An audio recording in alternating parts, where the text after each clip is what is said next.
आझाद मैदानात तुम्ही आंदोलन करण्यासाठी आलात, काय तुमची प्रमुख मागणी? महाराष्ट्र जीवन प्राधिकरण संघर्ष कृती समितीच्या वतीने मी गजानन गटलेवार या संघर्ष कृती समितीचा जनरल सेक्रेटरी सरचिटणीस म्हणून कार्यरत आहे।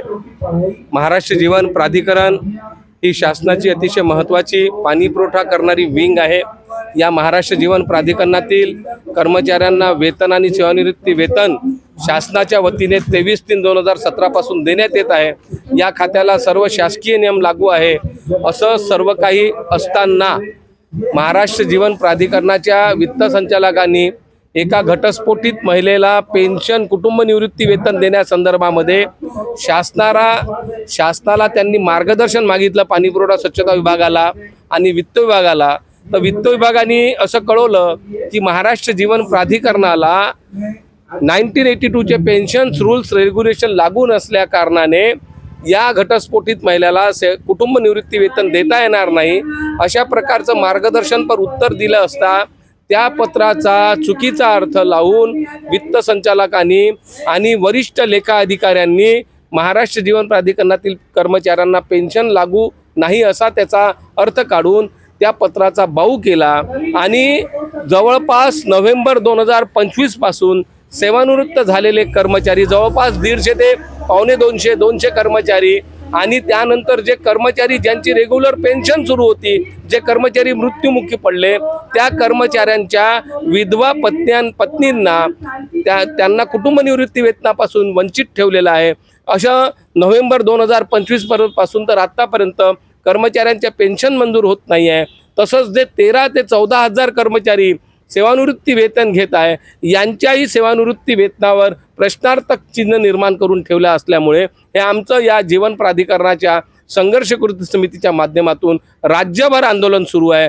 महाराष्ट्र जीवन प्राधिकरणाच्या प्रत्येक कार्यालयासमोर कालपासून आंदोलन सुरू झालेलं आहे आणि त्याचं मुख्य केंद्रबिंदू मुंबईचं आझाद मैदान आहे। या आझाद मैदानात राज्यभरातील विविध जिल्ह्यातून सेवानिवृत्त ज्येष्ठ वृद्ध कर्मचारी जवळपास 80 वर्षाचे वृद्ध कर्मचारी या न्याय हक्काच्या मागणीकरता आपली पेन्शन सुरक्षित राहायला पाहिजे। ज्या वित्त संचालकांनी वरिष्ठ लेखा अधिकाऱ्यांनी महाराष्ट्र जीवन प्राधिकरणाची पेन्शन बोगस आहे, त्यांना त्यामध्ये अनियमितता आहे, भ्रष्टाचार आहे, अशा प्रकारची पेन्शन देणं उचित नाही आणि म्हणून आमची या ठिकाणाहून बदली करावी अशी नोट त्या ठिकाणी वरिष्ठ लेखाधिकाऱ्यांनी टाकलेली आहे। परंतु हे सर्व जरी त्यांनी केलं असतं तरी त्यांच्यासमोर शासनाचे तत्कालीन मुख्यमंत्री आदरणीय देवेंद्रजी फडणवीस आणि आताचे विद्यमान मुख्यमंत्री आदरणीय देवेंद्रजी फडणवीस साहेब यांनी 23/3/2017 रोजी महाराष्ट्र जीवन प्राधिकरणाची आर्थिक स्थिती डबघाईस आल्या कारणाने या खात्यातील सर्व कार्यरत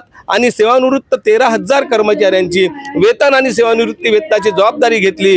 या खात्यातील कर्मचाऱ्यांना सर्व शासकीय नियम लागू राहतील, यांना शासकीय दर्जा देण्यात येत आहे, यांची पेन्शन कोषागारातून देण्यात येईल अशा प्रकारे सर्व काही शासनाच्या शासन निर्णयामध्ये नमूद असताना मग 1982चे सेवा पेन्शन रूल्स रेग्युलेशनचा प्रश्न कुठे निर्माण होतो अशा प्रकारचा सर्व काही स्पष्ट असताना या वित्त संचालकांनी आणि वरिष्ठ लेखाधिकाऱ्यांनी त्या 6 नोव्हेंबर 2025चा पत्राचा बाऊ करून जवळपास 13,000 कर्मचाऱ्यांच्या पेन्शनवर प्रश्नार्थक चिन्ह निर्माण केला आणि जवळपास नोव्हेंबर 2025 पासून तर आतापर्यंत सेवानिवृत्त झालेल्या कर्मचाऱ्यांना मृत्यू झालेल्या कर्मचाऱ्यांच्या कुटुंब निवृत्ती वेतन मंजूर केलेलं नाही आणि त्यामुळे हे आंदोलन महाराष्ट्रभर सुरू आहे। कुठल्याही प्रकारचं अजूनपर्यंत या ठिकाणी शासनाने आमच्या आंदोलनाची दखल घेतल्याचं चिन्ह दिसत नाही आहे। आम्ही आज जवळपास महाराष्ट्रातून जवळपास आज 400-500 कर्मचारी काल संपूर्ण राज्यातून या ठिकाणी आले होते। वृद्ध कर्मचारी ज्येष्ठ कर्मचारी म्हणून शासन नेहमी म्हणते की आम्हाला त्यांचा सन्मान आहे, त्यांना वेळेवर पेन्शन मिळाला पाहिजे, त्यांची हाल अपेष्टा होऊ नये अशा प्रकारचं जर शासनाचं धोरण आहे तर ज्येष्ठ नागरिकांचा त्यांनी लवकरच सन्मान करावा आणि त्यांच्यावर जो अन्याय झालेला आहे आणि त्यांच्यावर ज्यांनी अन्याय केलेला आहे त्यांच्यावर तात्काळ कारवाई करावी अशी आमची मागणी आहे।